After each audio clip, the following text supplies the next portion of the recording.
Добър вечер, Иване. Здравей. Как си? Добре съм, благодаря. Как мина лятото, отпуската? Прекрасно беше. Сега какво искаш да ми кажеш? Аз свърши, така е.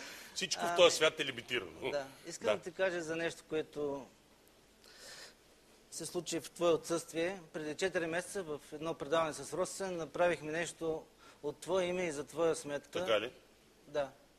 И тази вечер ти трябва да разбереш какво Дали сте взели кредит от някоя банка?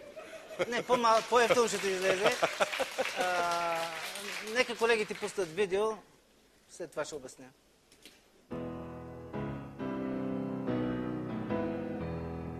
Вие сънували ли сте България?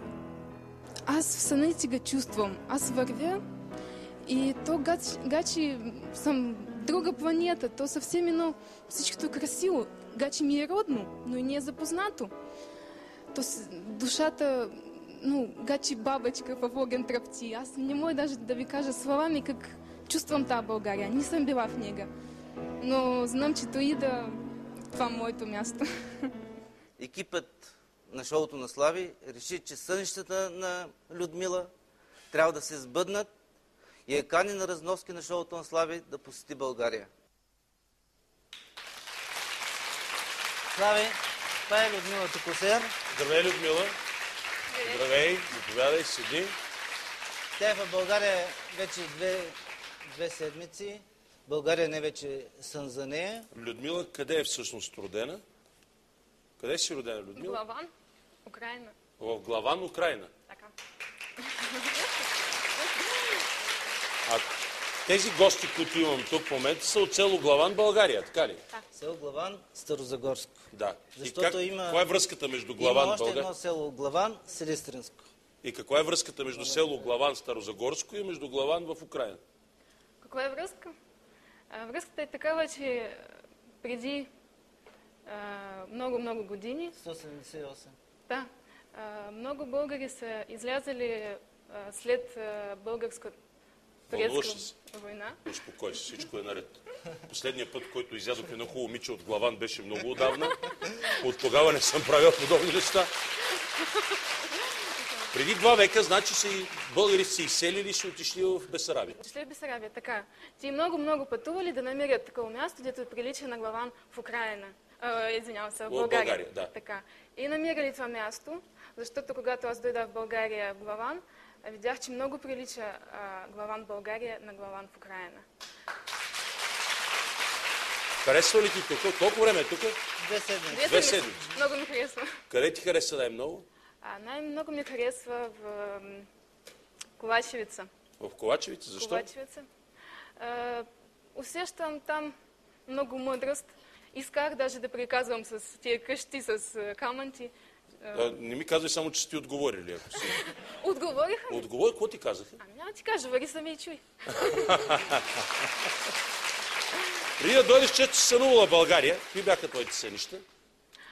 Така, сънувах в България, затова и съм тук. Съм благодарна, че ми направи покана да се сбъди моя сън, моята мечта, да видя наистина България.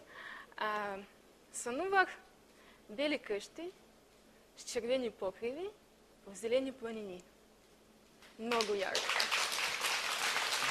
Защо българите, които живеят извън България, харесват повече България, отколкото българите, които живеят вътре в държавата? Нека тия българи да идат да живеят в друго място, че да се върнат и да разберат в какво светове място ти живеят. Много красива България. Хората са душевни. Кажи за първата среща с... Първата среща много ме впечатли. Когато пътувахме, се загубяхме с Коликов. Не знаем пътя на къде е. И се запряхме на едно кръстовище и си гледаме в карта. И един старец си върви с магарито и видя, че ми се спряли и дойде и ми попита къде пътуваме и ни подсказа пътя. Аз съм много ме разстроена, защото той човек ни не знае и иска да ни помогне. Много душевност. Аз се разплаках. Всъщност, ти кога отида да видиш село Главан, откъдето са тръгнали твоите прадеди? Кога я заведе там, Иване?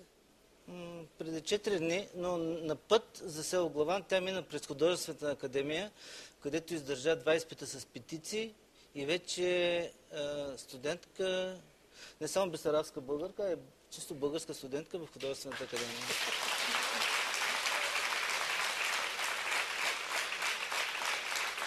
Значи вече ще учиш тук в България. Ами аз уже се уча, уже ходя на занятия.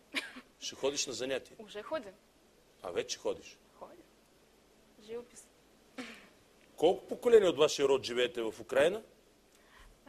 Где-то 5 поколения. 5 поколения. Като се събирате на празници, какви песни си пеете? Вече ви уже не ги помните, ми се ги пазим. Най-такава смешната това черна кокошка. Една жена се прави, че болна и... Заколи ми мъж от черната кокошка, болна съм. Това ли? Знаете ли? Как ти не знаеш? А, не греди. Знаеш ли, Георги? И я да чуем как беше те песни. Ето, даже може да импровизираме в момента. Заколи ми черна кокошка, ак мъжо болна съм. Заколи ми черна кокошка, ак мъжо болна съм. Хаде, ак мъжо болна съм. Благодаря. Това ли е песента? Да. Същата песен. Така. Обичаме Супер, го. добре. Пиете ли още традиционната за България ракия? Така. Или сте на водка? От джубрите се вари... Не от джубрица, от джибрите, да. Точно така. Как си обясняваш това, че за толкова много години сте запазили български език, фолклора, обичаите? Ти си говориш български доста архаичен, но те разбирам напълно. И ти разбираш всичко, което казвам? Да. Как сте го запазили? Вие живеете в друга езикова среда, сте запазили български език. Мисля, че носталгия на българите. Носталгията. Носталгията, така, за родното. И той ни им позволява да приемат чуждата култура. Че има там и руски, и украинци, и от Румънията беше потисквано. А говорят на български и си пазят традициите. Колко човека българи са там, където живееш ти? Где-то 2000 хора в селото. Приета си в Национална художествена академия. С какво искаш да се занимаваш? Живопис. С живопис? Така, се занимавах и занимавам се живопис. И ще се занимавам. Рисуваш ли портрети? Рисувам портрети. Тоест, на мен можеш ли да ми направиш портрет? Иванка, може ли? Иванка! Иванка! Това е картина ли? Това е моята първата картина, където съм го направила в България и тя е твоя. Благодаря ти. Уважаеми зрители, представих ви Людмила Токосер.